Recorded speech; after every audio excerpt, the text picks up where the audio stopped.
ahadi ya Bwana iko njiani inakuja. Hebu sema ahadi ya Baba iko njiani.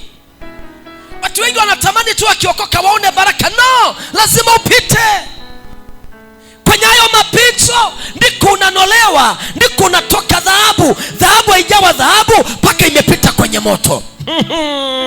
Taka niongea na watu wanaopita kwenye moto, ndiko utatoka umeng'ara. Wacha wakucheke, wacha wape muda, wacha waicheke familia ya kwenu, wacha wakukatae, wacha wakupe na migongo, wacha wafanye vikao. Kwenye vile vikao jina lako linatakaswa, kwenye hayo maneno machafu jina lako linatakaswa. Walipokukataa hapo ndipo utakubalika, lakini mpe Mungu akuandae. Usikate shortcut. Nilikuja siku moja nikimuuliza Mungu, kwa nini Mungu tunaokoka alafu hatuoni mafanikio uliotuitia? Mungu akasema watu wengi hawanijui. Watu wanataka tu wakishaokoka wanataka niwabariki, waone hizo baraka. Mungu akasema no, lazima, hawataki kula gharama. Wengi wameitika, wengi wameokoka, lakini kutembea na mimi hawatembei na mimi. Na mimi Mungu siwezi kuwabariki mpaka wamenijua. Unaolewa kwenye boma ya watu, wanakupitia mpaka unasema bora kufa kuliko niishi. Wakati huo unafika mahali kinachokufanya ukae kwenye hiyo boma ni vitoto uliozaa. Nasema acha tu nivumilie kwa ajili ya watoto. Na wakati mwingine unafika roho inatoka, unasema acha tu nivumilie.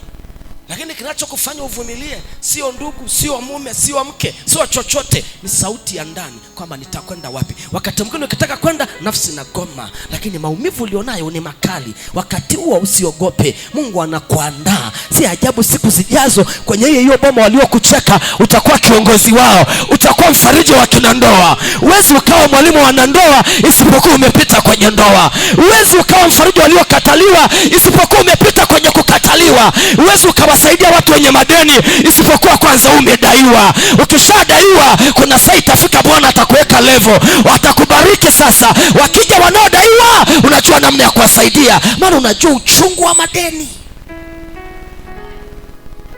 Uwezi ukawa mfalme isipokuwa umepitishwa kwanza. Mungu hawezi kukuinua mpaka umepita. Sema nitapita na nitaenda viwango vya baraka. Kwa hiyo wito namba moja, Mungu anakuita. Anakuita akuandae. Wito namba mbili, ujue aina za wito. Wito namba moja ni wito wa kuokoka. Wito namba mbili ni kumjua aliyekuita. Wito kuokoka ni wito.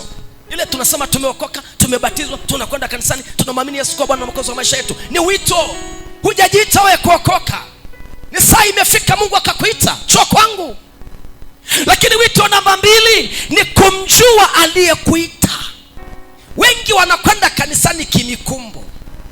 Wengi wanakwenda kanisani kwa sababu ni mchungaji ana haja au ni mchungaji aliyewaita. Sikiliza nikwambie mwanangu, mimi sijakuita, anayekuita uje hapa ni Yesu. Hata umefunga safari kuja hapa, sijakupigia kengele, sijakupigia simu. Kuna kengele ya Roho Mtakatifu imekuambia nenda kwa Elisha. Nenda utakutana na mimi. Aliyekuita sio Elisha bwana, aliyekuita ni jemedari wa vita. Na kama unamwamini atakutana na wewe leo kwenye madhabahu. Saidia kumgusa mwenzako, mwambie aliyekuita sio Elisha. Yaani ukiona mtu anafika sehemu anasema siendi hata kanisani, siendi hata, wamenikwaza, hujajua aliyekuita. Aliyekuita sio Elisha. Watu wengi wanakwenda makanisani, wakikwazwa wanarudi nyuma. Lakini leo tungejua anayekuita sio mchungaji, ni Mungu. Kijua hiyo nafasi hautachezea. Haleluya. Haleluya. Mwambie mwenzako aliyekuita ni Mungu, sio Elisha. Mwambie sio mchungaji, sio nabii, sio mtume. Mguse basi, mwambie anayekuita ni Mungu na ana mpango mzuri na wewe. Na saa Mungu anakuita, anakuita uko kwenye wakati mgumu. Sema amen. Sema amen. Wito namba tatu ni kumtii aliyekuita na kufanya anachotaka ufanye. Ina gharama. Mwimbaji mmoja alimba akasema si njia rahisi, kutembea naye ni gharama. Usije ukafikiri unaponiona Mara kwa mara watu wakija wanamuona Mungu kwa mafundisho, tukiomba nguvu za Mungu zinashuka. Sio kazi rahisi. Kutembea na nguvu ya Mungu ni gharama. Kutembea na nguvu ya Mungu ni jamani, ni gharama. Kwa hiyo wito namba 3 ni kutii aliyekuita na kufanya anachotaka. Akikwambia nenda kanisani unaenda, akikwambia omba unaomba, akikwambia nitolee unamtolea, akikwambia nitii kwa hili unatii. Unamtii kwanza aliyekuita.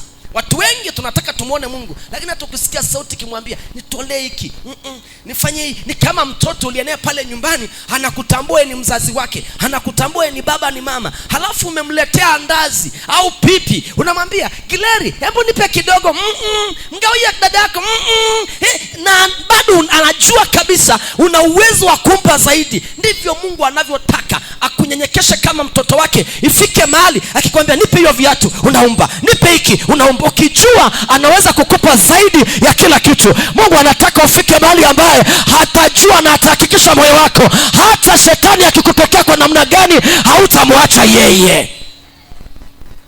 Sema yeye akisema amesema.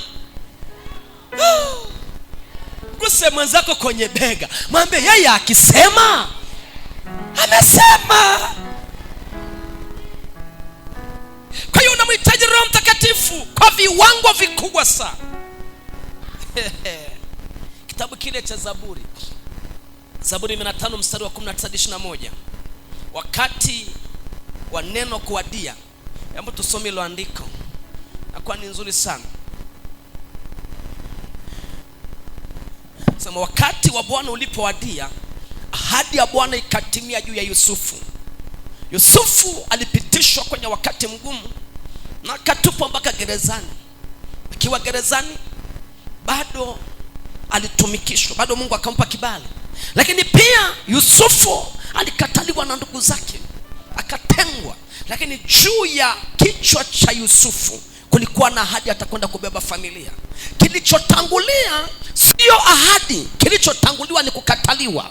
Na anakataliwa na nani? Anakataliwa na ndugu zake, mpaka wanapanga kumuua. Kwa nini wanapanga? Alisema tu nimeota miganda 11 sikini na 100, nikaota nyota 12 sikini na 100. Akasema tulikuwa shambani nikashangaa mna 100. Ndugu zake wakainua vita. Kuna watu mna vita, vita mlivyo navyo sio vita vya kawaida. Kwenye ulimwengu wa roho wameona nyota yako, kwenye ulimwengu wa roho wameona Susana anayekuja sio Susana wa kawaida, wameona Mary anayekuja sio Mary wa kawaida. Ingawa kwa sasa unajiona wa kawaida, lakini nataka nikwambie kuna watu wanahesabu miezi, kuna watu wanahesabu miaka, kuna watu wanahesabu mawiki waingie kwenye ahadi ya Bwana. Leo unajiona ufai, asubuhi yako inakuja, kila mtu atakutafuta.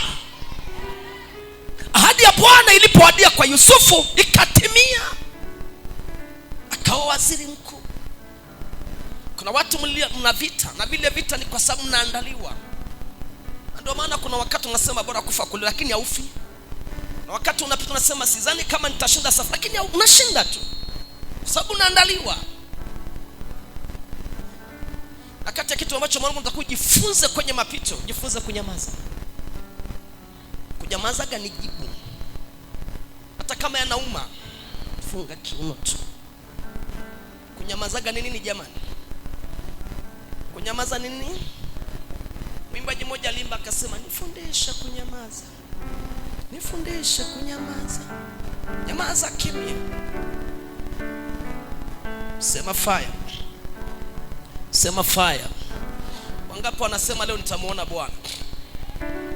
Mstari wa Mwanzo 13 mstari wa 14. Ibrahimu ilibidi aende na Lutu akijua anaweza akawa mrithi, na Mungu hajamwambia aende naye.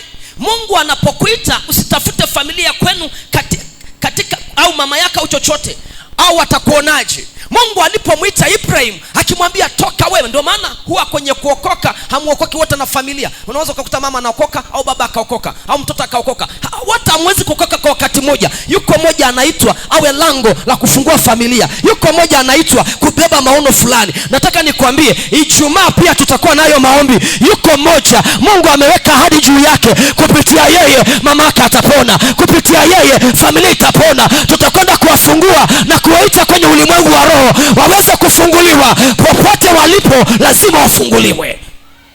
Sema amen. Sasa Mungu alipomwita Ibrahim, angalia Ibrahim akaingiza na mawazo, inabidi amchukue mtoto wa ndugu yake Lutu. Akasema yamkini kama hata Mungu atanibariki huko mbele, Lutu anaweza akaenda kuwa mrithi. Na Mungu hakutaka aende naye.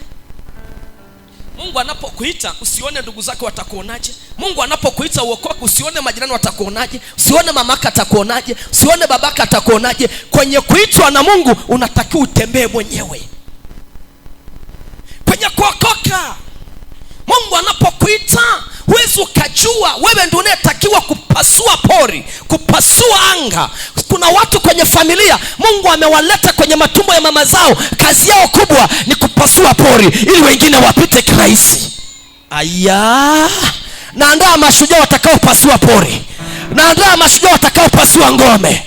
Yamkini ni mama umeolewa kwenye hiyo familia, hujaenda kama mama, umeenda kupasua pori, umeenda kuangusha madhabahu kwenye hiyo familia, umeenda kuangusha madhabahu ya mababu na mabibi, na ndio maana una vita.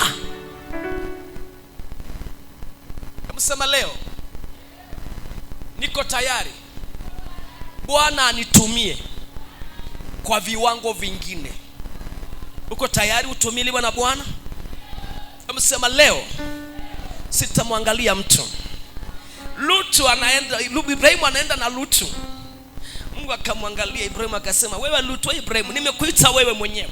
Kisoma hicho kitabu utakuta Mungu akusema na Ibrahim miaka yote wako na Lutu. Baadaye akaona ahadi ya Ibrahim nachelewa, ilibidi aachie vita.